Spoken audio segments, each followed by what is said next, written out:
Привет! Hello. Это видео создано для погружения в языковую среду. This video was created for immersion in the language environment. Нам нужна поддержка. We need support.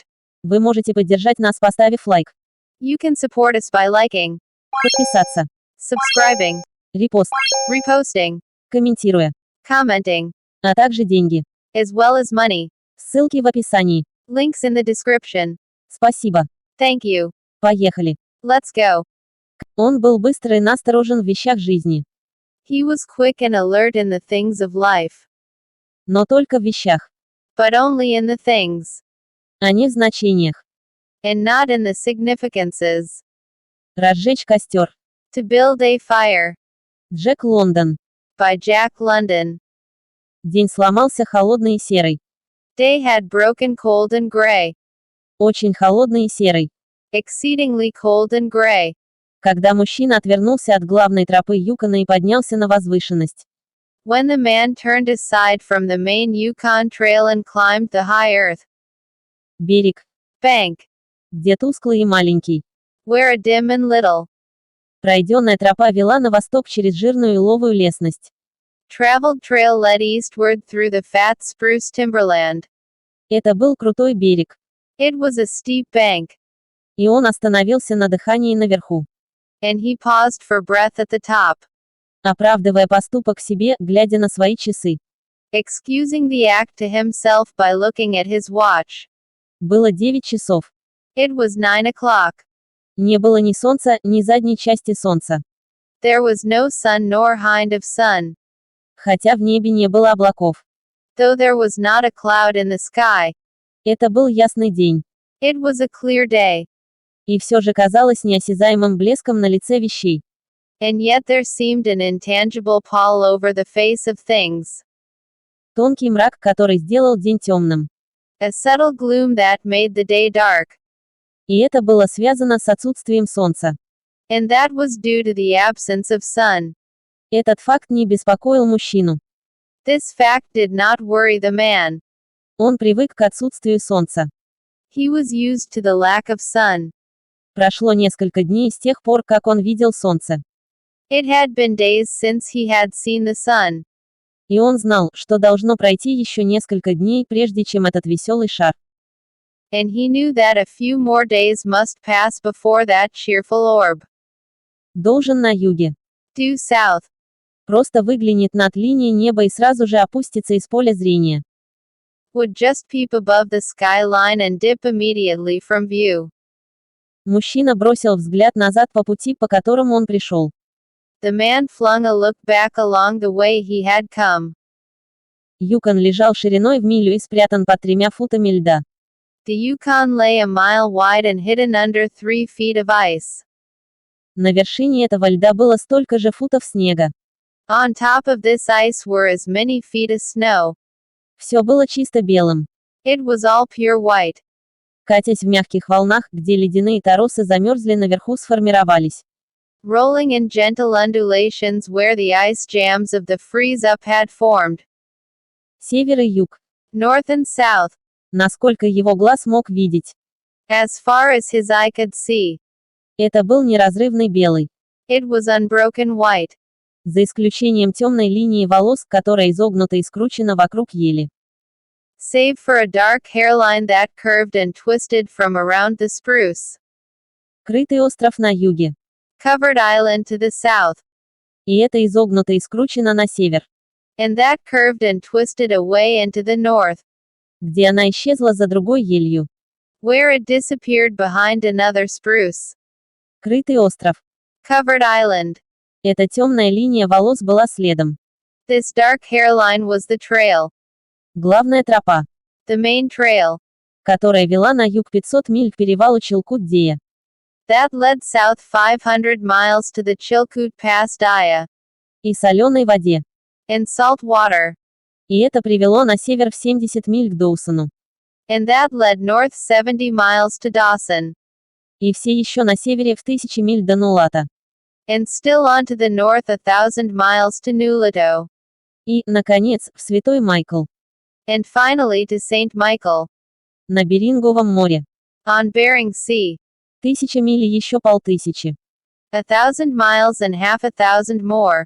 Но все это But all this, таинственное далекое достижение волосяного следа, the mysterious far-reaching hairline trail, отсутствие солнца на небе, the absence of sun from the sky, потрясающий холод, the tremendous cold, и странность всего этого and the strangeness and weirdness of it all, не произвел никакого впечатления на мужчину. made no impression on the man. Это было не потому, что он давно к этому привык. It was not because he was long used to it. Он был новичком на земле Ачичекво. He was a newcomer in the land of Chechikwou. И это была его первая зима. And this was his first winter. Беда с ним была в том, что у него не было воображения. The trouble with him was that he was without imagination. Он был быстр и насторожен в жизненных вещах. He was quick and alert in the things of life.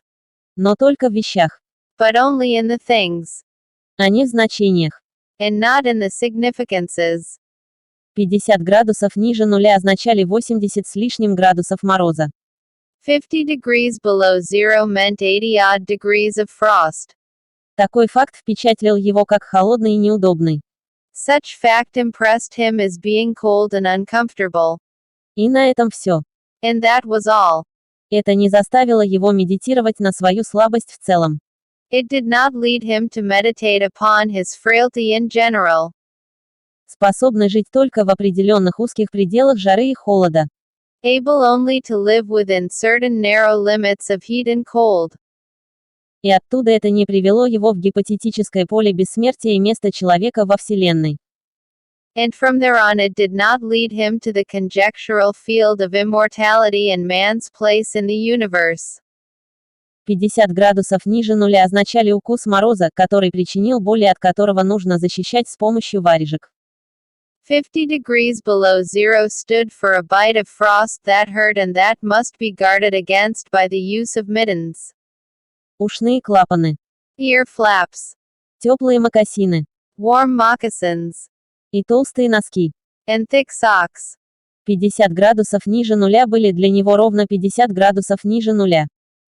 50 degrees below zero was to him just precisely 50 degrees below zero. То, что в этом должно быть что-то большее, чем это, было мыслью, которая никогда не приходила ему в голову. That there should be anything more to it than that was a thought that never entered his head.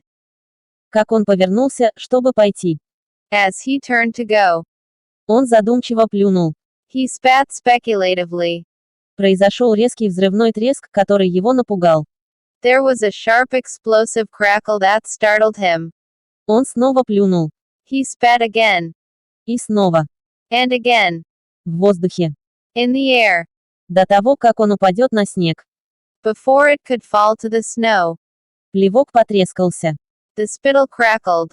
Он знал, что в 50 ниже плевок трескается по снегу.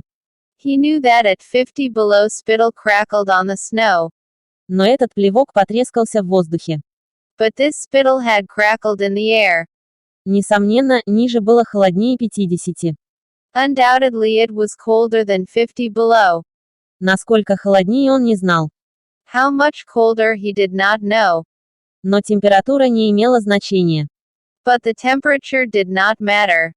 Он был связан по старой претензии на левой развилке Хендерсон-Крик. He was bound for the old claim on the left fork of Henderson Creek, Где уже были мальчики. where the boys were already. Они наткнулись на пропасть от страны Индиан-Крик.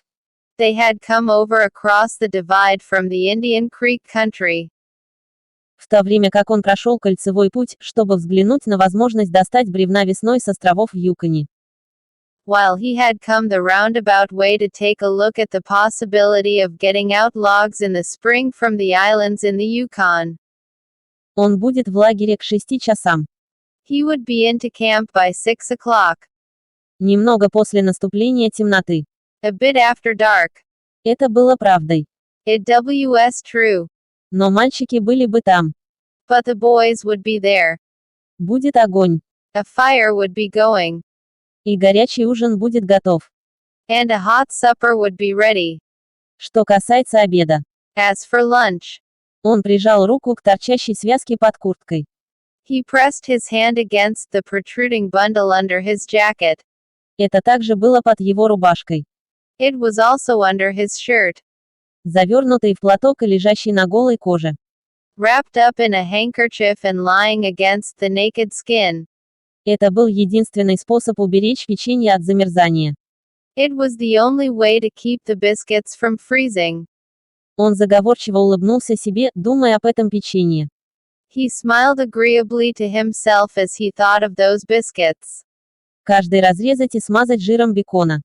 Each cut open and sopped in bacon grease. И каждый содержит щедрый кусочек жареного бекона. And each enclosing a generous slice of fried bacon. Он погрузился среди больших елей. He plunged in among the big spruce trees. След был слабым. The trail was faint. С тех пор, как проехали последние сани, выпал фут снега. A foot of snow had fallen since the last sled had passed over. И он был рад, что остался без саней. And he was glad he was without a sled. Путешествие налегке. Traveling light. На самом деле. In fact, Он не нес ничего, кроме обеда, завернутого в платок. he carried nothing but the lunch wrapped in the handkerchief.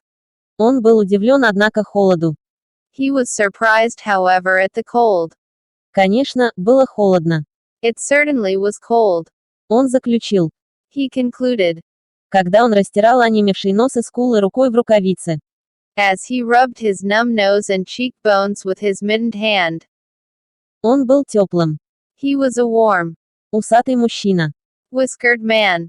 Но волосы на его лице не защищали высокие скулы и жаждущий нос, который агрессивно втягивался в морозный воздух. But the hair on his face did not protect the high cheekbones and the eager nose that thrust itself aggressively into the frosty air. По пятам мужчины рысила собака. At the man's heels trotted a dog. Большой родной хаски. A big native husky. Настоящая волчья собака. The proper wolf dog. Серого окраса. Gray-coated. И без каких-либо видимых или темпераментных отличий от своего брата. And without any visible or temperamental difference from its brother. Дикий волк. The wild wolf. Животное было подавлено сильным холодом. The animal was depressed by the tremendous cold. Она знала, что сейчас не время для путешествий. It knew that it was no time for traveling. Его инстинкт рассказал ему более правдивую историю, чем было рассказано мужчине по суждению мужчины. Its instinct told it a truer tale than was told to the man by the man's judgment. На самом деле. In reality, Было не просто холоднее 50 ниже нуля. it was not merely colder than 50 below zero. Было холоднее 60 ниже. It was colder than 60 below. Чем 70 ниже. Than 70 below. Было 75 ниже нуля. It was 75 below zero. Поскольку точка замерзания равна 32 выше нуля. Since the freezing point is 32 above zero. Это означало, что получено 107 градусов мороза. It meant that 107 degrees of frost obtained. Собака ничего не знала о термометрах. The dog did not know anything about thermometers. Возможно, в его мозгу не было острого сознания состояния очень холода, такого как в мозге человека. Possibly in its brain there was no sharp consciousness of a condition of very cold such as was in the man's brain. Но у зверя был свой инстинкт. But the brute had its instinct. Он испытал смутное, но угрожающее опасение, которое усмирило его и заставило пробираться по пятам мужчины. It experienced a vague but menacing apprehension that subdued it and made it slink along at the man's heels. И это заставило его с нетерпением подвергнуть сомнению каждое невольное движение человека, как будто ожидая, что он отправится в лагерь или где-нибудь найдет убежище и разведет огонь. And that made it question eagerly every unwanted movement of the man as if expecting him to go into camp or to seek shelter somewhere and build a fire. Собака научилась огню и хотела огня. The dog had learned fire and it wanted fire. Или же зарыться под снегом и обнимать его тепло вдали от воздуха. Or else to burrow under the snow and cuddle its warmth away from the air. Замерзшая влага от его, то есть собачьего, дыхания осела на его шерсти мелкой пудрой инея. The frozen moisture of its, i.e. the dog's breathing had settled on its fur in a fine powder of frost. И особенно это были его щеки, намордник и ресницы, отбеленные хрустальным дыханием. And especially were its jowls, muzzle and eyelashes whitened by its crystalled breath. Рыжая борода и усы мужчины также были матовыми. The man's red beard and mustache were likewise frosted. Но более прочно. But more solidly. Осадок принимает форму льда и увеличивается с каждым разогревом влажного дыхания, который он выдыхает. The deposit taking the form of ice and increasing with every warm moist breath he exhaled. Также мужчина жевал табак, а морда льда держала губы так жестко, что он не мог очистить подбородок, когда сплевывал сок. Also the man was chewing tobacco and the muzzle of ice held his lips so rigidly that he was unable to clear his chin when he expelled the juice. В результате хрустальная борода цвета и твердости янтаря увеличивала свою длину на подбородке. The result was that a crystal beard of the color and solidity of amber was increasing its length on his chin. Если он упадет, он разобьется. If he fell down it would shatter itself. Как стекло. Like glass. В хрупкие фрагменты. Into brittle fragments. Но он не возражал против придатка. But he did not mind the appendage. Это был штраф, который заплатили все жеватели табака в этой стране. It was the penalty all tobacco chewers paid in that country. И он был вне дома в 2 холодных щелчках. And he had been out before in 2 cold snaps. Им было не так холодно, как это. They had not been so cold as this. Он знал. He knew. Но по духовному термометру на 60 майл он знал, что они зарегистрировались 50 ниже и 55. But by the spirit thermometer at 60 mile he knew they had registered at 50 below and at 55. Он продержался через ровный участок леса в течение нескольких миль. He held on through the level stretch of woods for several miles. Пересек широкую плоскость голов негров. Crossed a wide flat of nigger heads. И спустился с берега на замерзшее русло небольшого ручья. And dropped down a bank to the frozen bed of a small stream. Это был Хендерсон-Крик. This was Henderson Creek. И он знал, что он в 10 милях от развилок. And he knew he was 10 miles from the forks. Он посмотрел на часы. He looked at his watch. Было 10 часов. It was 10 o'clock. Он проезжал 4 мили в час. He was making 4 miles an hour. И он рассчитал, что прибудет на развилке 11:30. And he calculated that he would arrive at the forks at 12:30. Он решил отпраздновать это событие, съев там свой обед. He decided to celebrate that event by eating his lunch there. Собака снова заскочила к нему по пятам. The dog dropped in again at his heels. С опущенным хвостом унынием. With a tail drooping discouragement. Как пел мужчина вдоль русла ручья. As the man sung along the creek bed. Борозда старой санной тропы была хорошо видна. The furrow of the old sled trail was plainly visible. Но дюжина дюймов снега покрыла следы последних бегунов. But a dozen inches of snow covered the marks of the last runners. За месяц ни один человек не поднимался и не спускался по этому тихому ручью. In a month no man had come up or down that silent creek. Мужчина крепко держался. The man held steadily on. Он не очень отдавался размышлениям. He was not much given to thinking. И как раз тогда, особенно, ему не о чем было думать, кроме того, что он будет обедать на развилках и что в 6 часов он будет в лагере с мальчиками. And just then particularly he had nothing to think about save that he would eat lunch at the forks and that at 6 o'clock he would be in camp with the boys.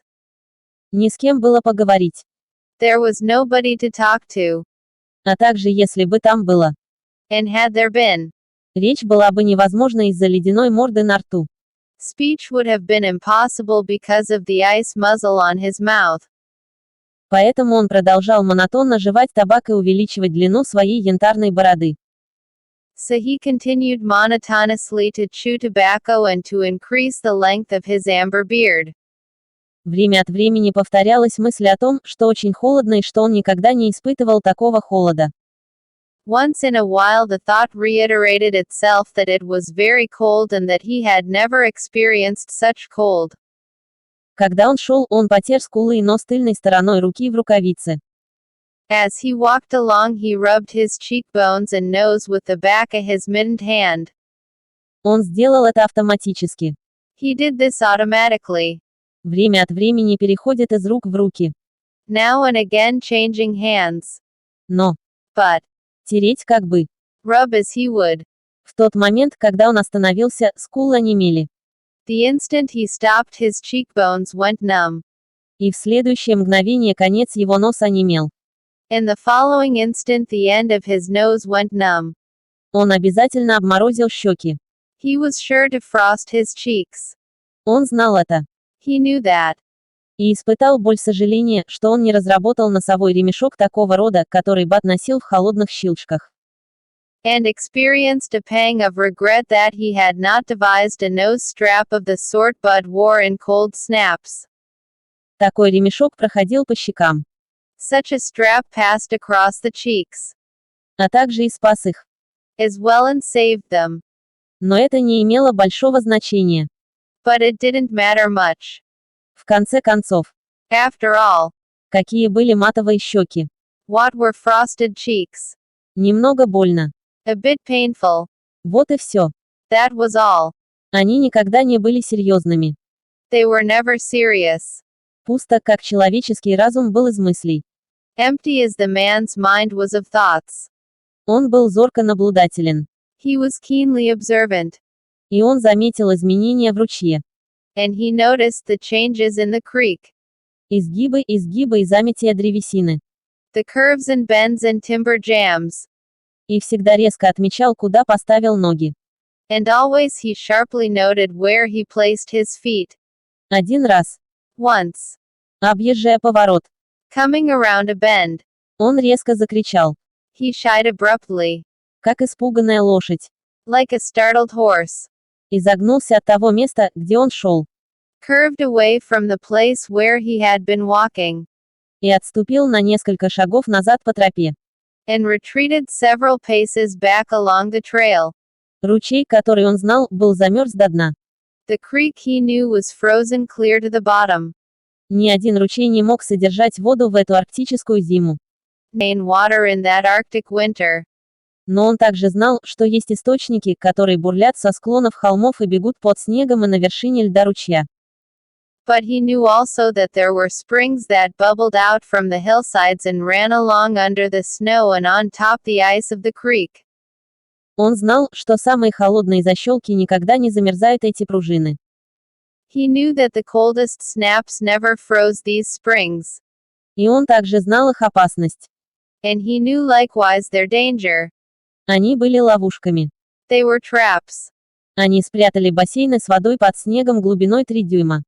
They hid pools of water under the snow that might be 3 inches deep. Или 3 фута. Or 3 feet. Иногда их покрывала ледяная корка толщиной в полдюйма. Sometimes a skin of ice half an inch thick covered them. И, в свою очередь, был покрыт снегом. And in turn was covered by the snow. Иногда были чередующиеся слои воды и ледяной корки. Sometimes there were alternate layers of water and ice skin. Так что, когда один прорвался, он продолжал прорываться некоторое время. So that when one broke through he kept on breaking through for a while.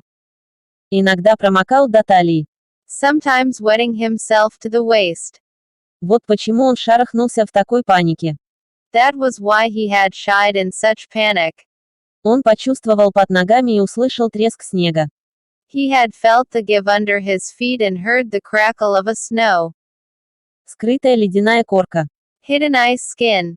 А промокнуть ноги при такой температуре означало неприятность и опасность. And to get his feet wet in such a temperature meant trouble and danger.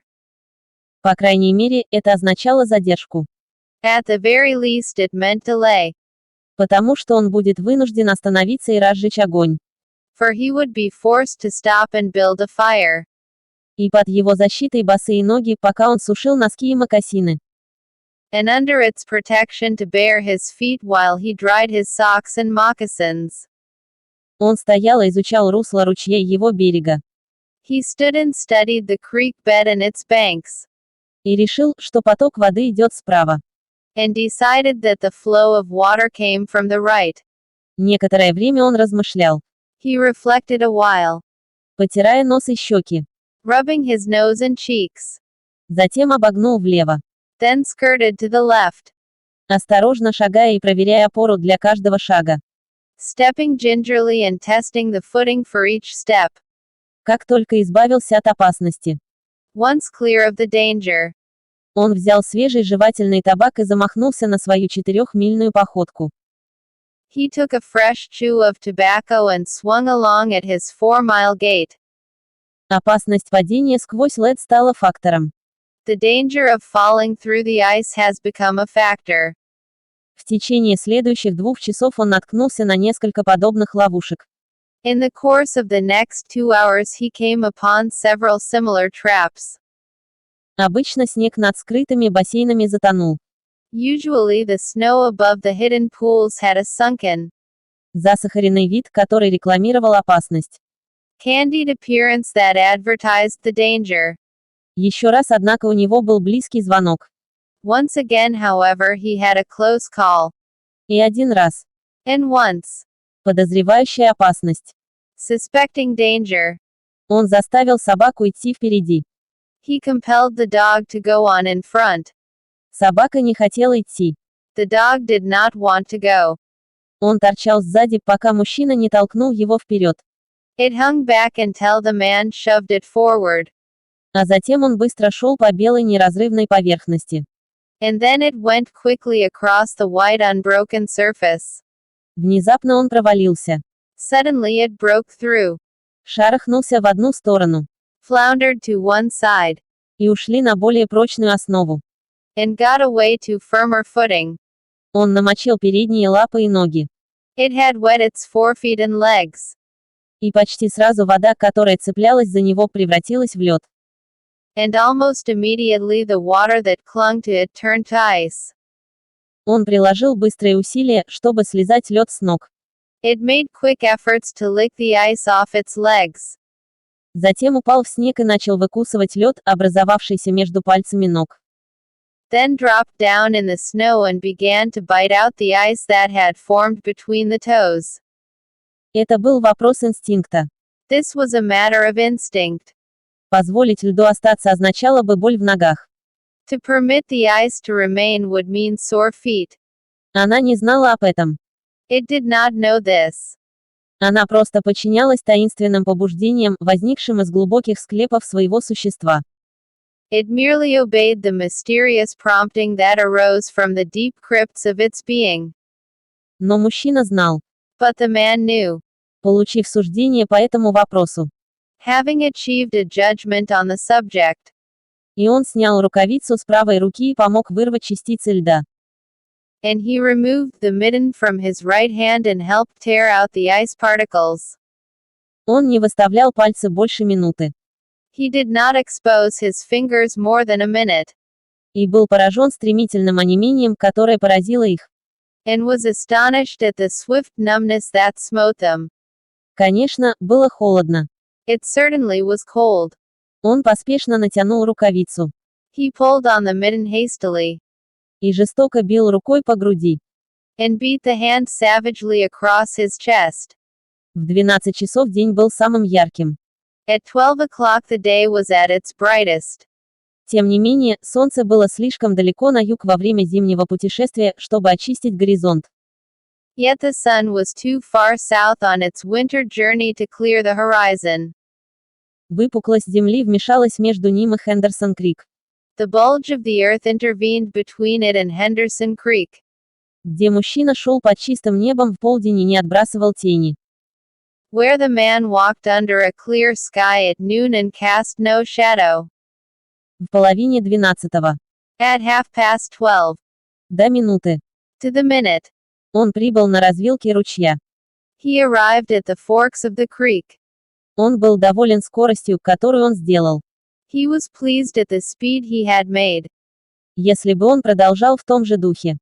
If he kept it up, Он, конечно, будет с мальчиками к 6. he would certainly be with the boys by 6. Он расстегнул пиджак и рубашку и приготовил обед. He unbuttoned his jacket and shirt and drew forth his lunch. Действие заняло не более четверти минуты. The action consumed no more than a quarter of a minute. Но в тот короткий момент онемение ухватилось за его обнаженные пальцы. Yet in that brief moment the numbness laid hold of his exposed fingers. Он не надевал варежку, He did not put the mitten on, но вместо ударил пальцами дюжину резких ударов о ногу. but instead struck the fingers a dozen sharp smashes against his leg. Потом он сел на снег, покрывавший бревно, чтобы поесть. Then he sat down on a snow-covered log to eat. Жало, последовавшее за ударом пальцев о ногу, прекратилось так быстро, что он был напуган. The sting that followed upon the striking of his fingers against his leg ceased so quickly that he was startled. У него не было возможности взять немного печенья. He had had no chance to take a bit of biscuit. Он неоднократно ударил пальцами и вернул их в рукавицу. He struck the fingers repeatedly and returned them to the mitten, С другой стороны, чтобы поесть. bearing the other hand for the purpose of eating. Он пытался взять полный рот, He tried to take a mouthful, но морда льда помешала. but the ice muzzle prevented. Он забыл разжечь огонь и оттаять. He had forgotten to build a fire and thaw out. Он усмехнулся над своей глупостью. He chuckled at his foolishness. И когда он усмехнулся, он заметил, что жало, которое впервые дошло до его пальцев ног, когда он сел, уже проходит.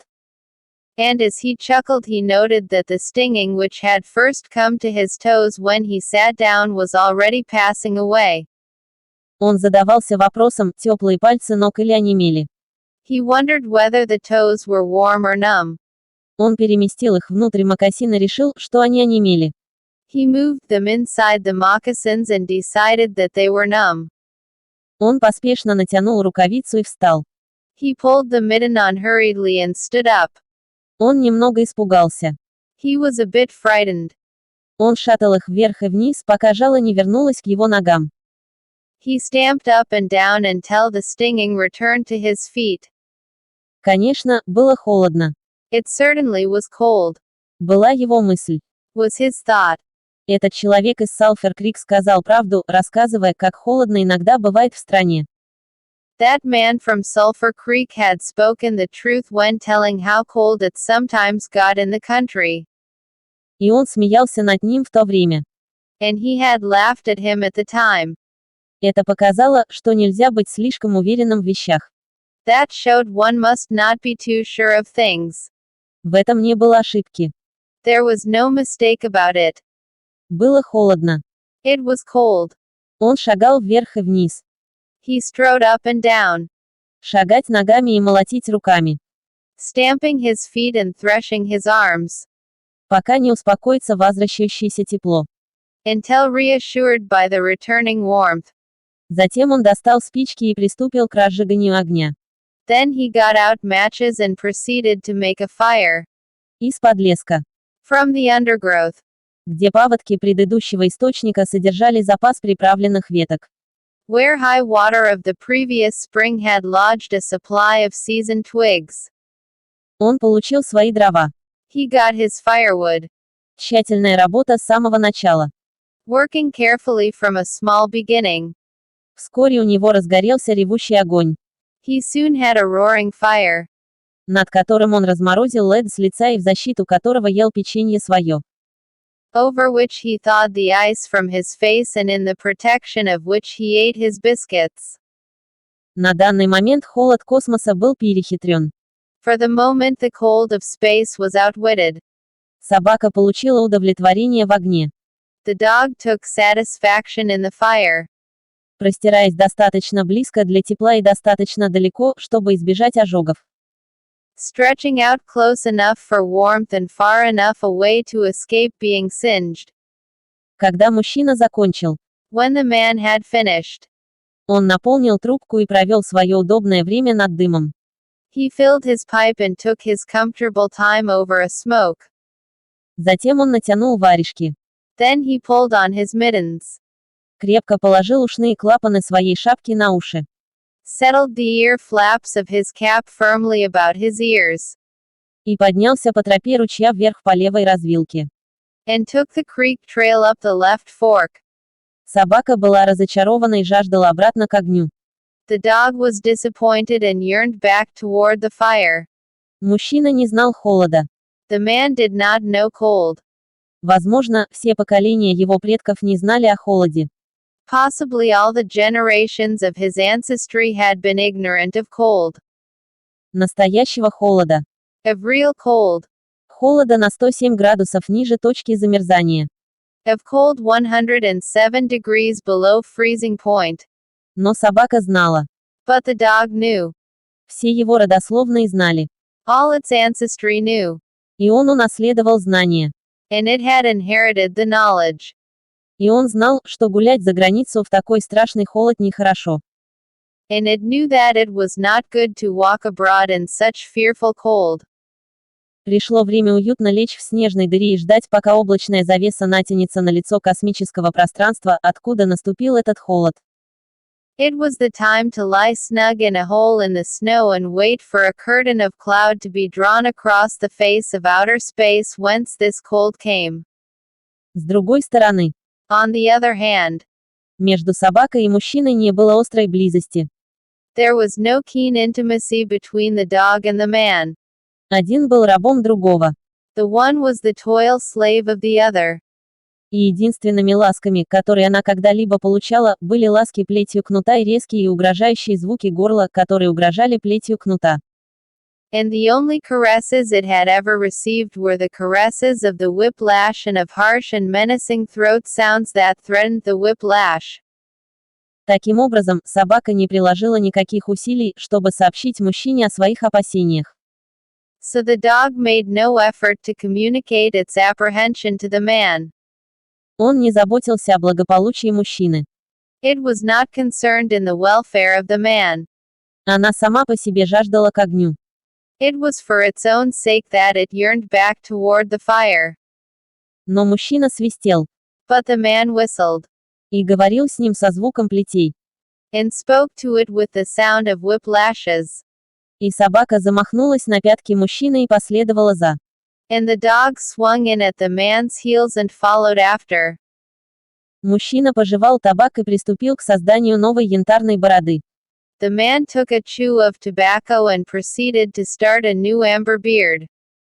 Также его влажное дыхание быстро припудрилось белыми усами. Also his moist breath quickly powdered with white his mustache. Брови. Eyebrows. И ресницы. And lashes. На левой развилке Хендерсона, похоже, не так много источников. There did not seem to be so many springs on the left fork of the Henderson. И в течение получаса мужчина не видел никаких следов. And for half an hour the man saw no signs of any. А потом это произошло. And then it happened. В месте, где не было сигналов. At a place where there were no signs.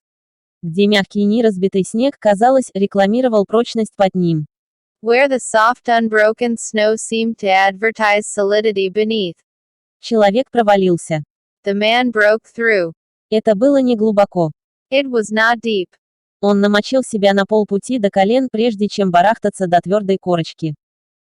He wet himself halfway to the knees before he floundered out to the firm crust. Он разозлился. He was angry. И вслух проклял свою удачу. And cursed his luck aloud. Он надеялся попасть в лагерь с мальчиками в 6 часов. He had hoped to get into camp with the boys at 6 o'clock. И это задержало бы его на час. And this would delay him an hour. Потому что ему пришлось бы развести огонь и высушить обувь. For he would have to build a fire and dry out his footgear. Это было необходимо при такой низкой температуре. This was imperative at that low temperature. Потому что он так много знал. For he knew that much. И он повернул к берегу, And he turned aside to the bank. на который он взобрался. Which he climbed. Наверху запутался в подлеске вокруг стволов нескольких небольших елей. on top tangled in the underbrush about the trunks of several small spruce trees. Это было высоководным месторождением сухих дров. Was a high water deposit of dry firewood. Палочки и веточки. Sticks and twigs. Главным образом. Principally. Но и большие порции приправленных веток и прекрасно просушенных. But also larger portions of seasoned branches and fine dry. Прошлогодние травы. Last year's grasses.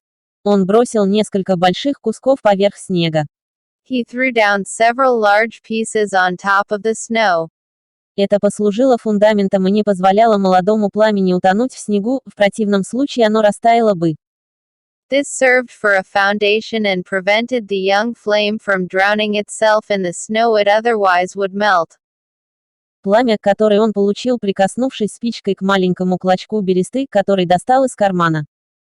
The flame he got by touching a match to a small shred of birch bark that he took from his pocket. Это горело даже легче, чем бумага. This burned even more readily than paper. Размещение его на фундаменте. Placing it on the foundation. Он кормил молодое пламя огоньками сухой травы и мельчайшими сухими веточками. He fed the young flame with wisps of dry grass and with the tiniest dry twigs. Он работал медленно и осторожно. He worked slowly and carefully. Остро осознавая свою опасность. Keenly aware of his danger. Постепенно по мере того, как пламя становилось сильнее. Gradually as the flame grew stronger. Он увеличил размер веточек, которыми кормил его. He increased the size of the twigs with which he fed it. Он сел на корточки в снегу. He squatted in the snow. Вытягивание веточек из запутанного кустарника и клал их непосредственно на пламя. Pulling the twigs out from their entanglement in the brush and feeding directly to the flame. Он знал, что неудачи не должно быть. He knew there must be no failure. Когда исполнится 75 ниже нуля. When it is 75 below zero. Человек не должен потерпеть неудачу в своей первой попытке разжечь огонь. A man must not fail in his first attempt to build a fire. Есть, если ноги мокрые. That is if his feet are wet. Если ноги сухие. If his feet are dry. И он терпит неудачу. And he fails. Он может пробежать по тропе полмили и восстанавливать кровообращение. He can run along the trail for half a mile and restore his circulation. Но циркуляция мокрых и замерзающих ног не может быть восстановлена бегом, когда ей исполнится 75 ниже. But the circulation of wet and freezing feet cannot be restored by running when it is 75 below. Как бы быстро он ни бежал. No matter how fast he runs. Мокрые ноги замерзнут сильнее. The wet feet will freeze the harder. Все это мужчина знал. All this the man knew. Старый таймер на Салфер-Крик рассказал ему об этом прошлой осенью. The old timer on Sulphur Creek had told him about it the previous fall. И теперь он оценил совет. And now he was appreciating the advice. Уже все ощущения сошли с его ног. Already all sensation had gone out of his feet. Чтобы разжечь огонь, он был вынужден снять варежки. To build the fire he had been forced to remove his mittens. И пальцы быстро онемели. And the fingers had quickly gone numb. Его темп 4 мили в час заставлял сердце перекачивать кровь к поверхности тела и ко всем конечностям.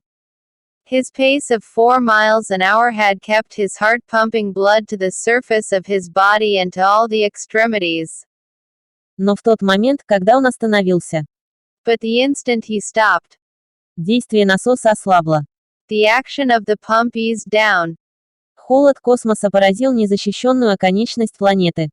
The cold of space smote the unprotected tip of the planet. И он, находясь на этом незащищенном наконечнике, And he being on that unprotected tip, получил полную силу удара. received the full force of the blow. Кровь его тела отступила перед ним. The blood of his body recoiled before it. Кровь была жива. The blood was alive. Как собака. Like the dog. И, подобно собаке, она хотела спрятаться и прикрыться от страшного холода. And like the dog it wanted to hide away and cover itself up from the fearful cold. Пока он шел 4 мили в час. So long as he walked 4 miles an hour. Он перекачивал эту кровь волей-неволей на поверхность. He pumped that blood willy-nilly to the surface. Но теперь он ослаб и погрузился в углубление его тела. But now it ebbed away and sank down into the recesses of his body. Конечности первыми почувствовали ее отсутствие. The extremities were the first to feel its absence. Его мокрые ноги замерзли быстрее. His wet feet froze the faster. И его обнаженные пальцы онемели быстрее. And his exposed fingers numbed the faster. Хотя они еще не начали замерзать. Though they had not yet begun to freeze. Нос и щеки уже замерзли.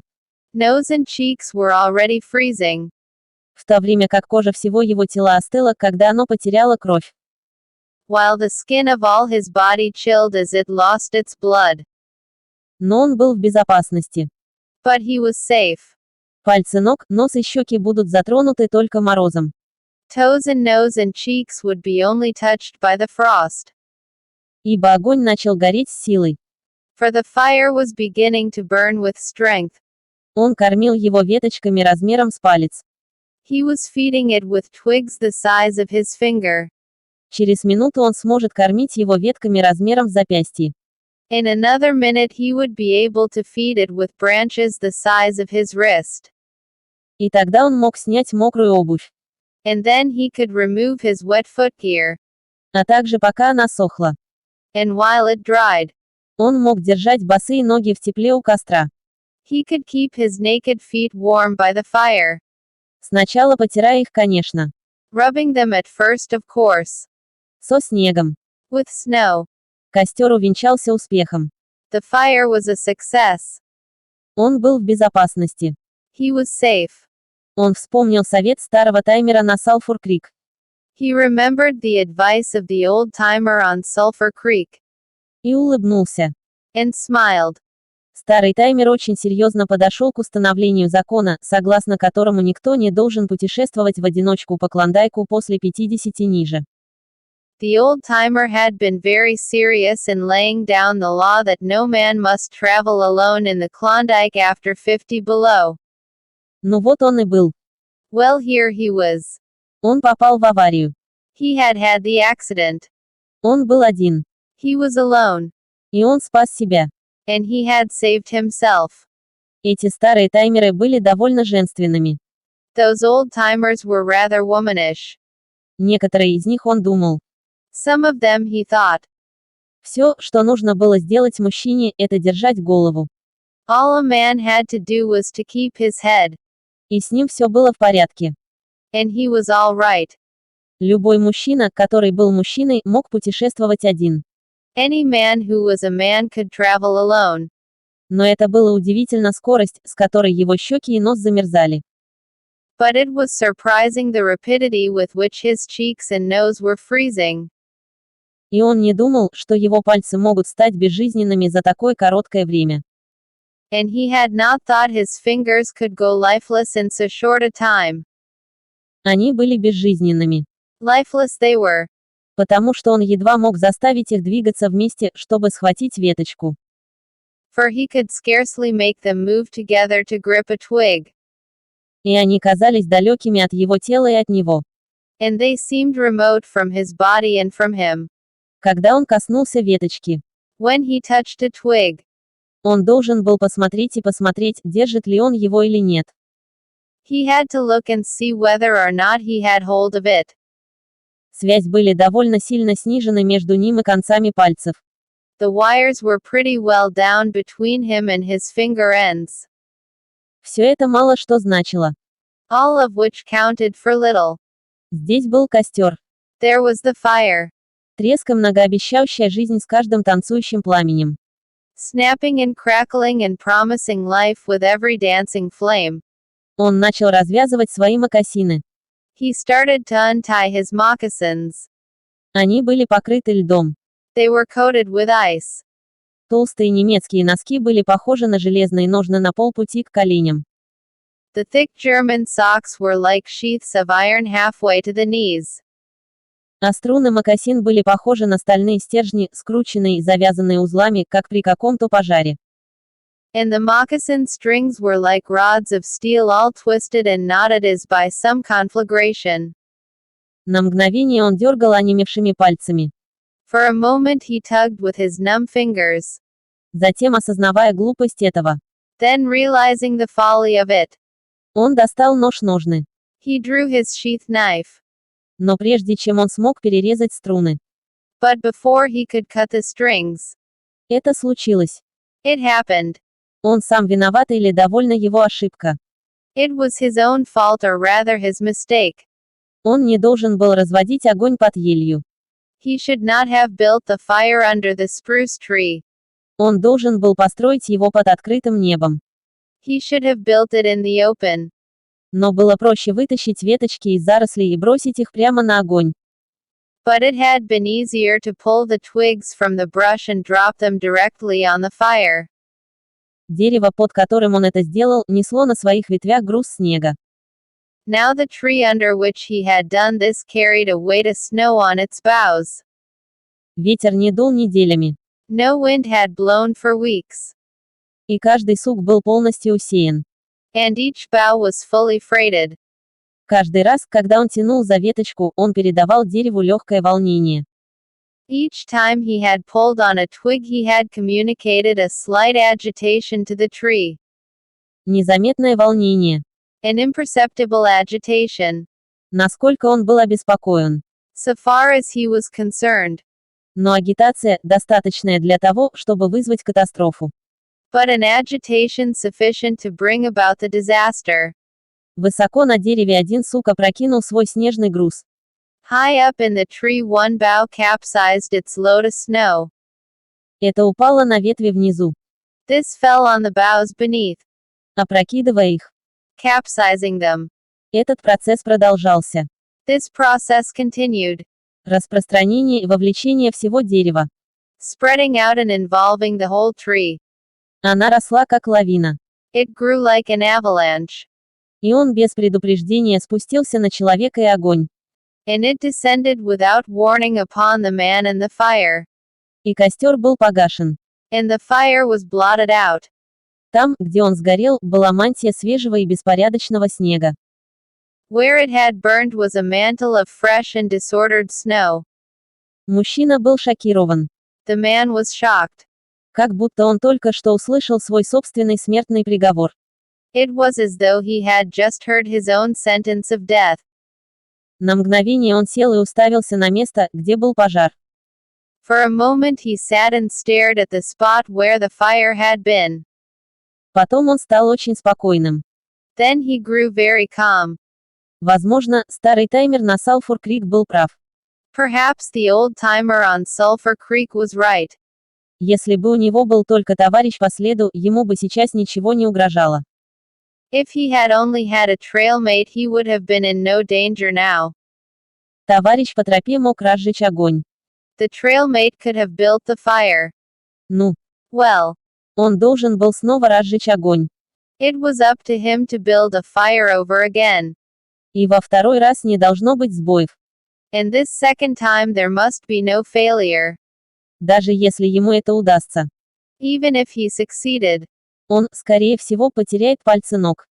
he would most likely lose some toes. Его ноги, должно быть, уже сильно замерзли. His feet must be badly frozen by now. И пройдет некоторое время, прежде чем будет готов второй огонь. And there would be some time before the second fire was ready. Таковы были его мысли. Such were his thoughts.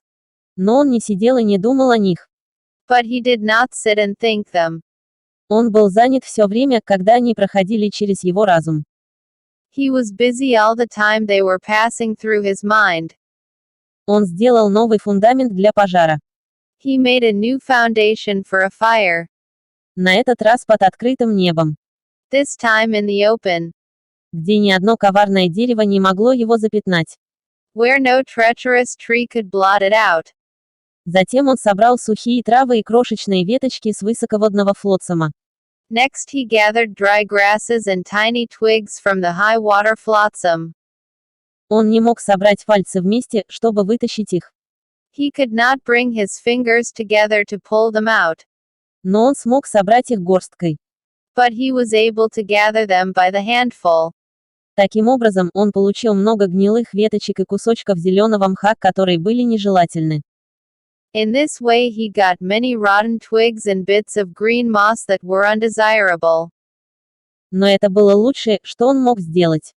But it was the best he could do. Он работал методично. He worked methodically. Даже собрав охапку более крупных ветвей, которые будут использоваться позже, когда огонь наберет силу. Even collecting an armful of the larger branches to be used later when the fire gathered strength.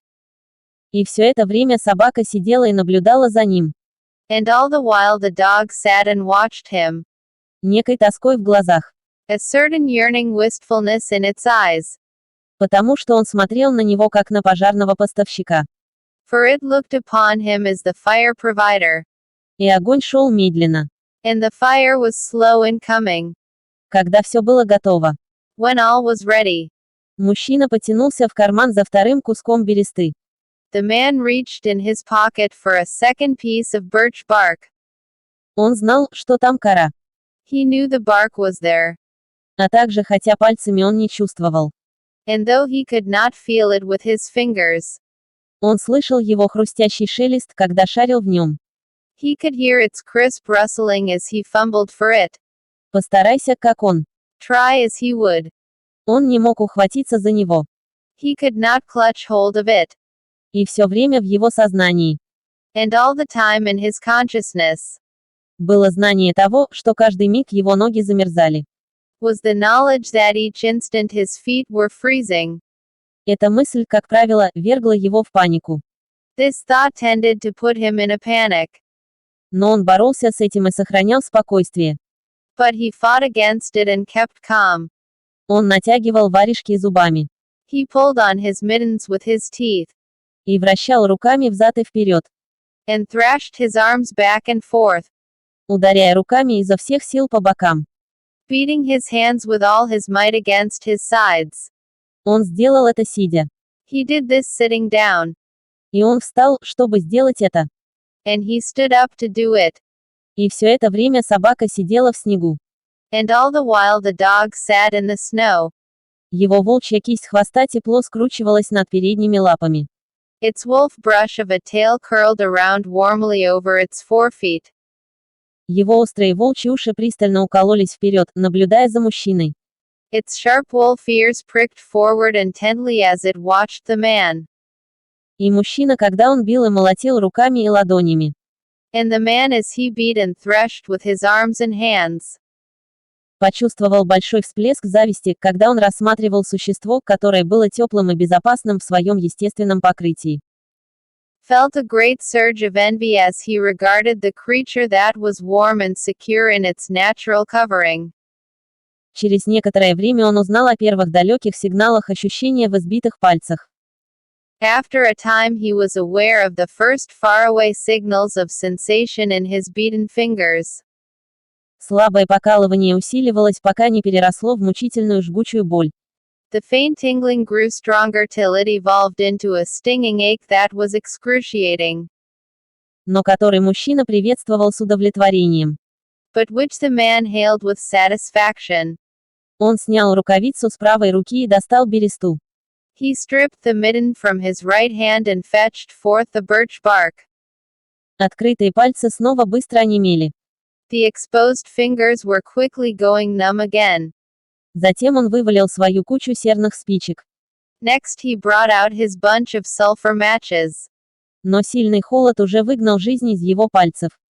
But the tremendous cold had already driven the life out of his fingers. Стремясь отделить одну спичку от других. In his effort to separate one match from the others. Вся связка упала в снег. The whole bunch fell in the snow. Он пытался вытащить его из снега. He tried to pick it out of the snow. Но не удалось. But failed. Мертвые пальцы не могли ни коснуться, ни схватиться. The dead fingers could neither touch nor clutch. Он был очень осторожен. He was very careful. Он загнал мысль о своих замерзающих ногах. He drove the thought of his freezing feet, и нос, and nose, и щеки, and cheeks, с ума, out of his mind, посвятив всю свою душу спичкам. devoting his whole soul to the matches. Он смотрел, используя чувство зрения вместо осязания. He watched using the sense of vision in place of that of touch. И когда он увидел пальцы с каждой стороны, And when he saw his fingers on each side the bunch, он закрыл их. he closed them. То есть, That is, он захотел закрыть их, he willed to close them. потому что связь была отключена, For the wires were down, и пальцы не слушались. and the fingers did not obey. Он натянул рукавицу на правую руку He pulled the mitten on the right hand, и яростно бил его о колено. and beat it fiercely against his knee. Затем обеими руками в рукавицах. Then with both mittened hands, Он зачерпнул кучу спичек he scooped the bunch of matches, вместе с большим количеством снега. along with much snow, Ему на колени. into his lap. Тем не менее, ему было не лучше. Yet he was no better off. После некоторых манипуляций ему удалось достать связку между ладонями рукавиц. After some manipulation, he managed to get the bunch between the heels of his mittened hands. Таким образом, он нес его ко рту. In this fashion, he carried it to his mouth. Лед потрескался и щелкнул, когда он жестоким усилием открыл рот. The ice crackled and snapped when, by a violent effort, he opened his mouth. Он втянул нижнюю челюсть. He drew the lower jaw in, Свернула верхнюю губу в сторону. curled the upper lip out of the way, И соскребал связку верхними зубами, чтобы отделить спичку. and scraped the bunch with his upper teeth in order to separate a match. Ему удалось получить одну, He succeeded in getting one, которую он уронил себе на колени. which he dropped on his lap. Ему было не лучше. He was no better off. Он не мог забрать ее. He could not pick it up. Затем он придумал способ. Then he devised a way. Он поднял его в зубы и поцарапал ногу. He picked it up in his teeth and scratched it on his leg. 20 раз он царапал, прежде чем ему удалось ее зажечь. 20 times he succeeded in lighting it. Словно пылающий, он держал ее зубами к березе. As if flamed, he held it with his teeth to the birch bark. Но горящая сера поднялась ему в ноздри и в легкие. But the burning brimstone went up his nostrils and into his lungs, Заставляя его спазматически кашлять. causing him to cough spasmodically. Спички упали в снег и пропали. The match fell into the snow and went out. Старый таймер на Салфур Крик был прав. The old timer on Sulphur Creek was right. Он думал в момент контролируемого отчаяния, которое последовало. He thought in the moment of controlled despair that ensued. После 50 ниже. After 50 below, Мужчина должен путешествовать с партнером. a man should travel with a partner. Он бил по рукам. He beat his hands, Но не удалось возбудить какую-либо реакцию. but failed in exciting any sensation. Внезапно он обнажил обе руки. Suddenly he bared both hands, Снял варежки зубами. removing the mittens with his teeth. Он зацепил всю связку между ладонями рук. He caught the whole bunch between the heels of his hands. Его мышцы рук, не будучи замороженными, позволили ему плотно прижать ладони рук к спичкам. His arm muscles not being frozen enabled him to press the hand heels tightly against the matches.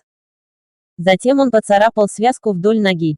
Then he scratched the bunch along his leg. Он вспыхнул в пламени. It flared into flame. 70 совпадений серы одновременно. 70 sulfur matches at once. Не было ветра, чтобы сдуть их. There was no wind to blow them out. Он держал голову на бок, чтобы избежать удушающих паров. He kept his head to one side to escape the strangling fumes, И держал пылающий пучок в бересте. and held the blazing bundle to the birch bark. Так как он держал его. As he held it, Он почувствовал ощущение в руке. he became aware of sensation in his hand. Его плоть горела. His flesh was burning. Он почувствовал запах. He could smell it. Глубоко под поверхностью он чувствовал это. Deep down below the surface he could feel it. Ощущение переросло в острую боль. The sensation developed into pain that grew acute. И все же он пережил это. And still he endured it. Держа пламя спичек неуклюже к коре, которая не загоралась бы легко, потому что его собственные горящие руки мешали. Holding the flame of the matches clumsily to the bark that would not light readily because his own burning hands were in the way. Поглощая большую часть пламени. Absorbing most of the flame. Наконец-то. At last. Когда он больше не мог терпеть. When he could endure no more. Он раздвинул руки. He jerked his hands apart. Пылающие спички падали шипящими в снег. The blazing matches fell sizzling into the snow. Но береста загорелась. But the birch bark was alight. Он начал класть сухие травы и мельчайшие веточки на пламя. He began laying dry grasses and the tiniest twigs on the flame. Он не мог выбирать. He could not pick and choose. Потому что ему приходилось поднимать топливо между ладоней рук. For he had to lift the fuel between the heels of his hands. Маленькие кусочки гнилого дерева и зеленого мха цеплялись за веточки. Small pieces of rotten wood and green moss clung to the twigs. И он откусил их так хорошо, как мог зубами. And he bit them off as well as he could with his teeth. Он бережно и неловко лелеял пламя. He cherished the flame carefully and awkwardly. Это означало жизнь. It meant life. И он не должен погибнуть. And it must not perish. Отвод крови с поверхности его тела теперь заставил его дрожать. The withdrawal of blood from the surface of his body now made him begin to shiver. И он стал более неловким. And he grew more awkward. Большой кусок зеленого мха упал прямо на маленький огонь. A large piece of green moss fell squarely on the little fire. Он пытался ткнуть его пальцами. He tried to poke it with his fingers. Но его дрожащая рамка заставила его тыкать слишком далеко. But his shivering frame made him poke too far. И он разрушил ядро маленького огня. And he disrupted the nucleus of the little fire. Горящие травы и крошечные веточки, разделяющиеся и рассеивающиеся. The burning grasses and tiny twigs separating and scattering. Он снова попытался собрать их вместе. He tried to poke them together again. Но, несмотря на напряженность усилий, But in spite of the tenseness of the effort, его дрожь сошла с рук. his shivering got away with him. И веточки были безнадежно разбросаны. And the twigs were hopelessly scattered. Каждая веточка хлынула затяжкой дыма и вышла. Each twig gushed a puff of smoke and went out. Костровик потерпел неудачу. The fire provider had failed. Как он апатично смотрел на него. As he looked apathetically about him. Его глаза набросились на собаку. His eyes chanced on the dog. Сидя через руины огня от него. Sitting across the ruins of the fire from him. В снегу. In the snow. Делая беспокойно и сгорбившись движений. Making restless hunching movements. Слегка приподняв одну переднюю часть стопы, а затем другую. Slightly lifting one forefoot and then the other. С тоскливым рвением перекладывая на них свой вес вперед и назад. Shifting its weight back and forth on them with wistful eagerness. Вид собаки вложил ему в голову дикую идею. The sight of the dog put a wild idea into his head.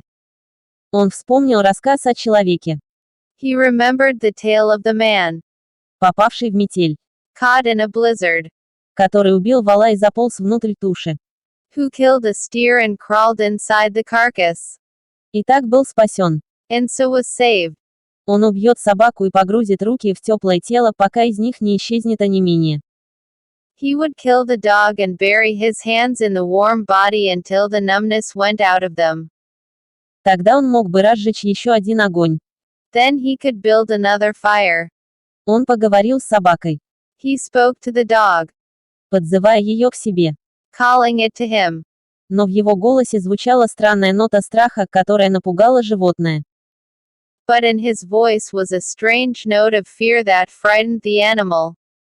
Который никогда раньше не знал, что этот человек говорит таким образом. who had never known the man to speak in such a way before. Что-то было. Something was the matter.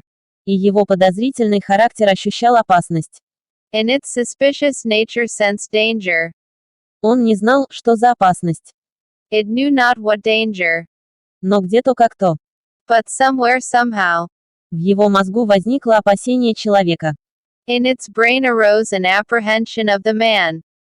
Он сплющил уши под звук мужского голоса.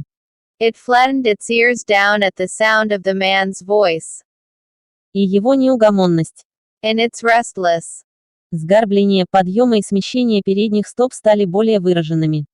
Hunching movements and liftings and shiftings of its forefeet became more pronounced. Но это не дошло до мужчины. But it would not come to the man. Он встал на руки и колени и полз к собаке. He got on his hands and knees and crawled toward the dog. Эта необычная поза снова вызвала подозрение. This unusual posture again excited suspicion. И животное ускользнуло в сторону. And the animal sidled mincingly away. Мужчина на мгновение сел в снег и боролся за спокойствие. The man sat up in the snow for a moment and struggled for calmness. Затем он натянул варежки. Then he pulled on his mittens. С помощью зубов. By means of his teeth. И встал на ноги. And got upon his feet. Сначала он взглянул вниз, чтобы убедиться, что действительно встает. He glanced down at first in order to assure himself that he was really standing up.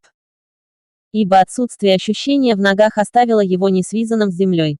For the absence of sensation in his feet left him unrelated to the earth. Его прямостоящее положение само по себе начало выгонять паутину подозрений из ума собаки. His erect position in itself started to drive the webs of suspicion from the dog's mind. И когда он говорил безоговорочно. And when he spoke peremptorily.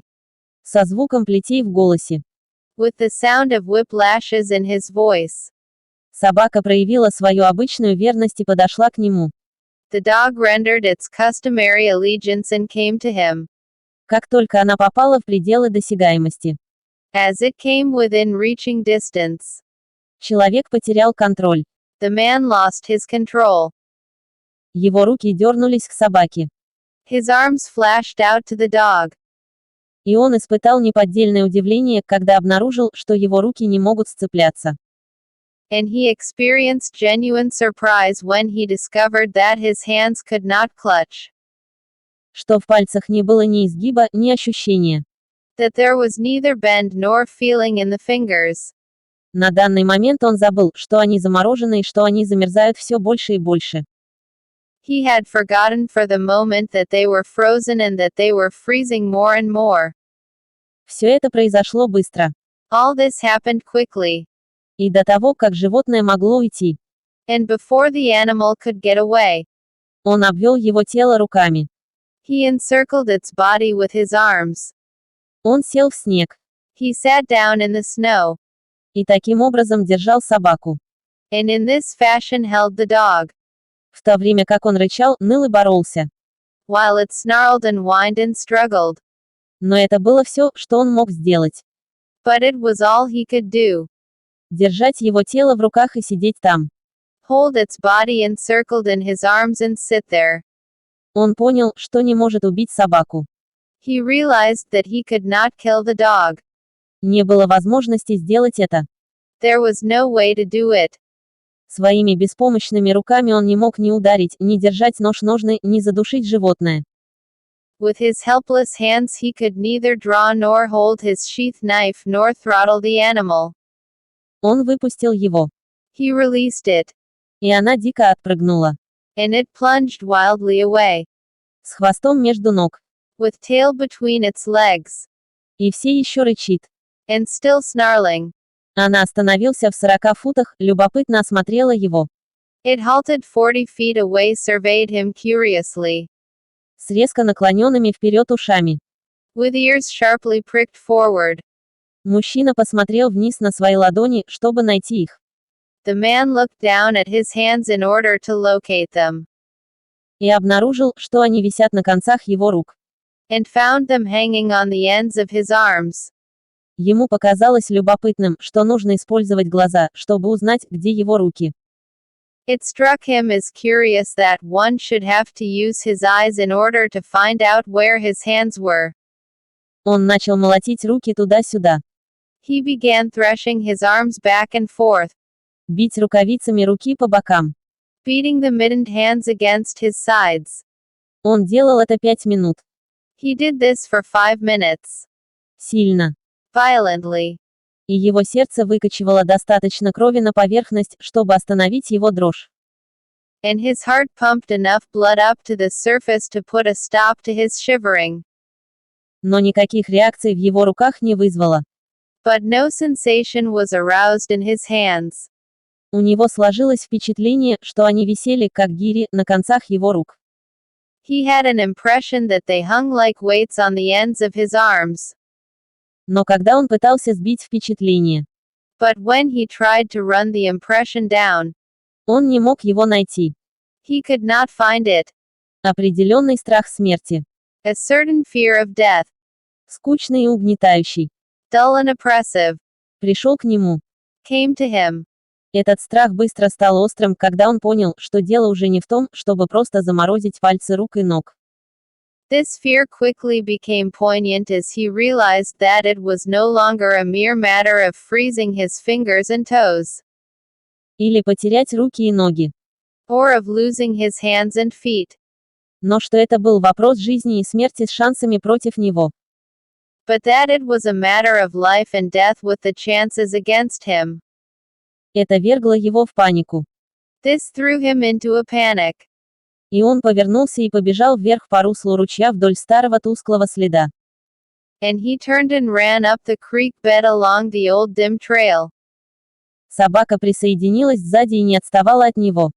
The dog joined in behind and kept up with him. Он бежал вслепую. He ran blindly, Без намерения. without intention, В страхе, которого он никогда не знал в своей жизни. in fear such as he had never known in his life. Медленно. Slowly, Когда он пахал и барахтался по снегу. as he plowed and floundered through the snow, Он снова начал видеть вещи. he began to see things again. Берега ручья. The banks of the creek, Старая древесина. the old timber jams, Безлистные осины. the leafless aspens, И небо. and the sky. Бег заставил его чувствовать себя лучше. The running made him feel better. Он не дрожал. He did not shiver. Возможно. Maybe. Если бы он побежал. If he ran on, Его ноги оттаивали. his feet would thaw out. А также. And, В любом случае. anyway, Если он пробежал достаточно далеко. if he ran far enough, Он добрался бы до лагеря и мальчиков. he would reach camp and the boys. Без сомнения, он потеряет несколько пальцев рук и ног и часть лица. Without doubt he would lose some fingers and toes and some of his face. Но мальчики позаботились о нем. But the boys would take care of him. И спасут остальное, когда он туда доберется. And save the rest of him when he got there. И в то же время в его сознании была еще одна мысль, которая говорила, что он никогда не доберется до лагеря и мальчиков. And at the same time there was another thought in his mind that said he would never get to the camp and the boys. Что это было слишком много миль. That it was too many miles away. Что заморозка слишком сильно начала с него. That the freezing had too great a start on him. И что он скоро станет жестким и мертвым. And that he would soon be stiff and dead. Эту мысль он держал на заднем плане и отказался рассматривать. This thought he kept in the background and refused to consider. Иногда она толкалась вперед и требовала, чтобы ее услышали. Sometimes it pushed itself forward and demanded to be heard. Но он отбросил его назад и стремился думать о других вещах. But he thrust it back and strove to think of other things. Ему показалось любопытным, что он вообще может бегать на ногах, настолько замерзших, что не чувствовал их, когда они ударялись о землю и принимали вес его тела. It struck him as curious that he could run at all on feet so frozen that he could not feel them when they struck the earth and took the weight of his body. Он, казалось, скользил по поверхности. He seemed to himself to skim along above the surface, и не имел связи с землей. and to have no connection with the earth. Где-то он однажды видел крылатого Меркурия. Somewhere he had once seen a winged Mercury. И он задался вопросом, чувствует ли Меркурий так, как он чувствовал, когда скиммировал по земле. And he wondered if Mercury felt as he felt when skimming over the earth. Его теория бега, пока он не добрался до лагеря и до мальчиков, был один недостаток в ней. His theory of running until he reached camp and the boys had one flaw in it. Ему не хватало выносливости. He lacked the endurance. Несколько раз он спотыкался. Several times he stumbled. И, наконец, он шатался. And finally he tottered, Скомканный. crumpled up, И упал. and fell. Когда он пытался подняться. When he tried to rise, Он провалился. he failed. Он должен сидеть и отдыхать. He must sit and rest.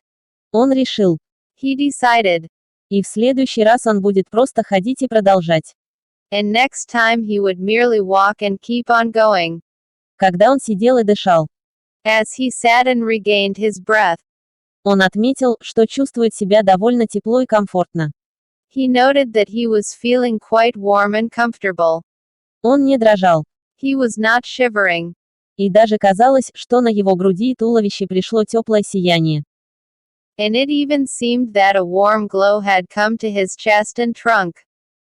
И все же, And yet, когда он коснулся носа или щек, when he touched his nose or cheeks, сенсации не было. there was no sensation. Бег не разморозит их. Running would not thaw them out, Это также не оттаивает его руки и ноги.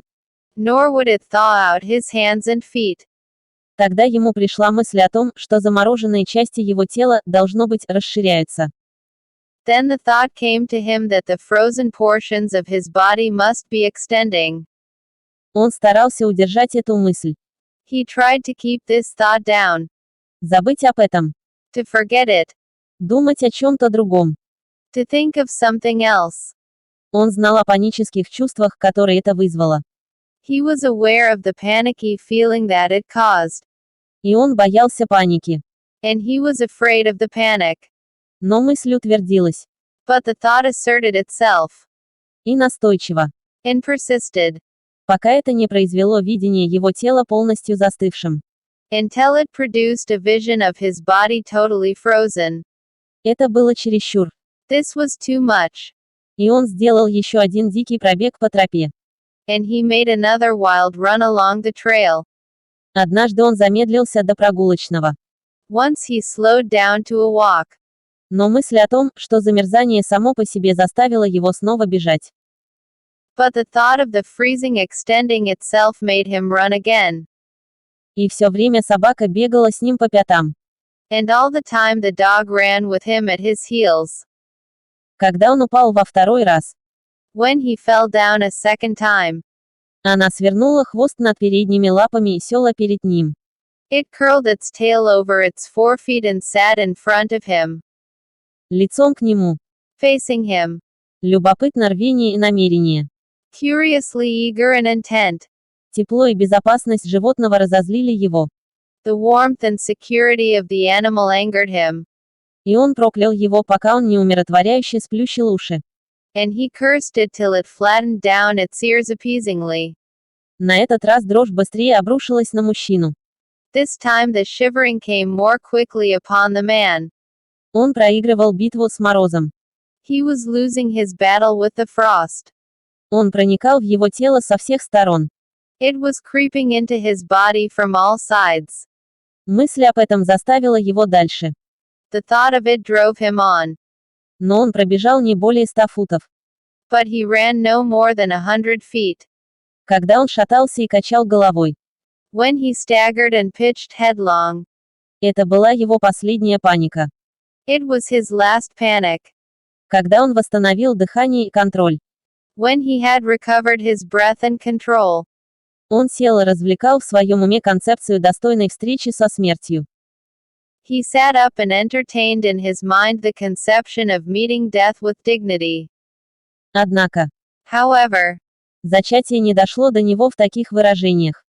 The conception did not come to him in such terms. Его идея заключалась в том, что он выставлял себя дураком. His idea of it was that he had been making a fool of himself. Бегает как курица с отрезанной головой. Running around like a chicken with its head cut off.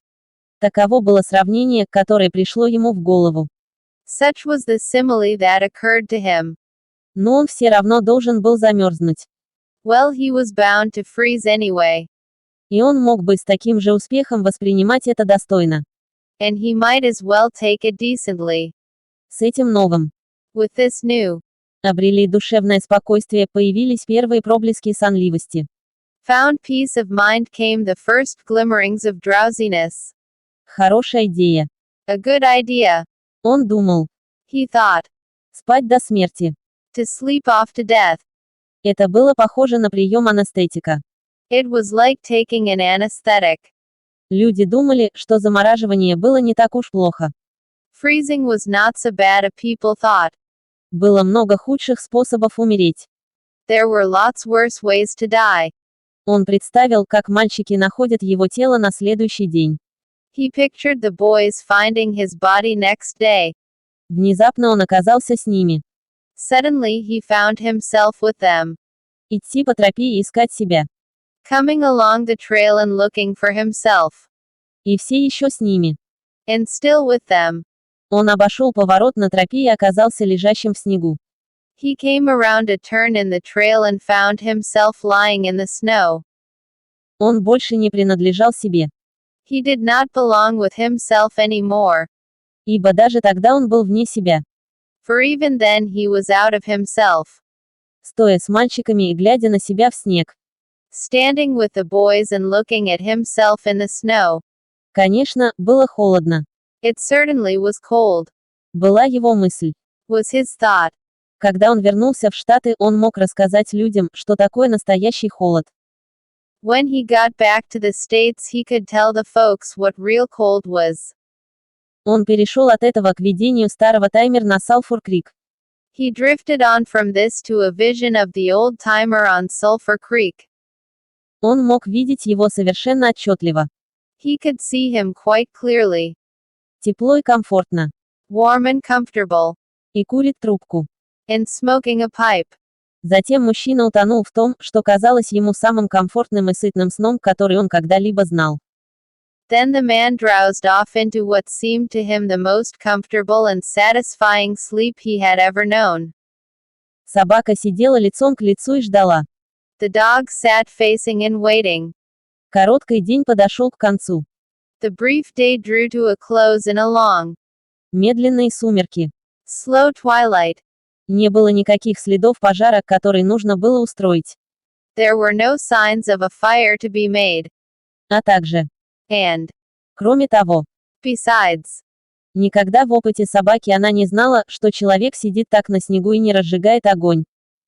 never in the dog's experience had it known a man to sit like that in the snow and make no fire. С наступлением сумерек. As the twilight drew on, Ее жаждущая жажда огня овладела им. its eager yearning for the fire mastered it. И с отличным подъемом и смещением передних стоп.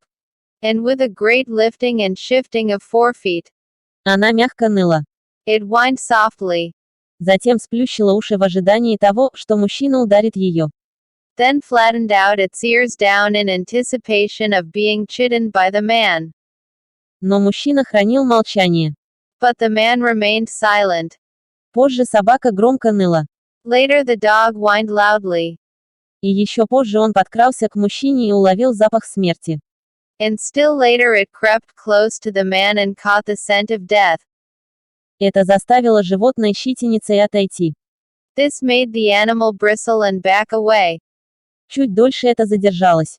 A little longer it delayed. Воя под звездами, которые прыгали, танцевали и ярко сияли в холодном небе. Howling under the stars that leapt and danced and shone brightly in the cold sky. Затем он повернул и рыснул по тропе в направлении знакомого ему лагеря. Then it turned and trotted up the trail in the direction of the camp it knew. Где были другие поставщики продуктов питания и огня. Where were the other food providers and fire providers? Конец. The end. Нравится? Лайкни это видео. Liking this video. Подписаться на канал. Subscribe to channel. Нажмите на колокольчик. Tap to bell. Поделиться. Share. Хотите поддержать? Ссылки в описании. Want to support? Links in the description.